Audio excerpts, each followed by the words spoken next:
everybody, I'm Miriam, the teen librarian at Merrick Library. I wanted to check in, say hi, and discuss a couple of the books that I've been reading recently. The first one is called One of Us is Lying by Karen McManus. There's already a sequel, One of Us is Next. I haven't read the sequel yet, but the first one is about 5 teens that get sent to detention at the same time, the same day. They don't know why.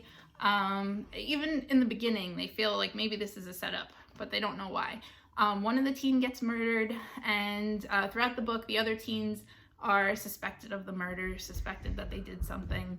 The thing that I found the most interesting about this book, besides trying to solve the murder mystery and why this happened, was just the teens. One of them is more of the jock, one of them is more like a homecoming queen and a bad boy and the overachiever.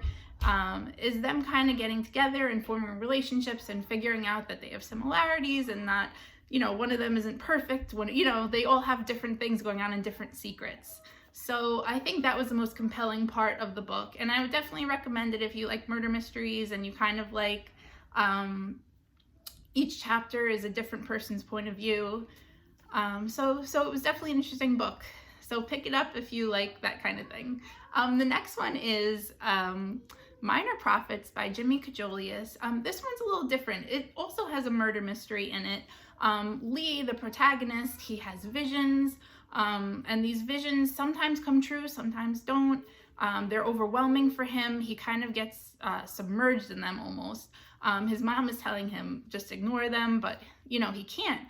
So he and his sister and his mom live together, but unfortunately the mom gets murdered. At first they think maybe it's the stepfather. They don't know what's going on, so they escape to the grandmother's house in the country. They've never met the grandmother. The mother always told them not to talk to the grandmother.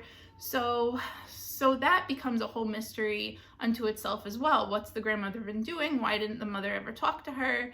Besides the fact that the mother was murdered. This book has a ton of layers to it. Jimmy Kajolius wrote horror stories as well. So I think he took some of those elements and put it into this book. It's a suspense, it's a thriller, there's murder mystery, there's a lot of stuff going on. So if you like a book with that's a page turner but also has all these different layers to it, I would definitely recommend this book too. I really enjoyed reading it and kind of finding out all of these little pieces coming together for this book. So those are the couple of books that are my most recent reads. They're both available on Overdrive. I think that One of Us is Next is also an audiobook as well. So Minor Prophets is only an ebook right now. All right, so I'm really happy to be able to say hello to everybody. And if you have any suggestions for virtual programming, or you want to suggest a book or talk about books, please email me at merrickteens@merricklibrary.org. I'd be happy to hear from you, and I hope you all stay safe, stay healthy, and hope to talk to you soon.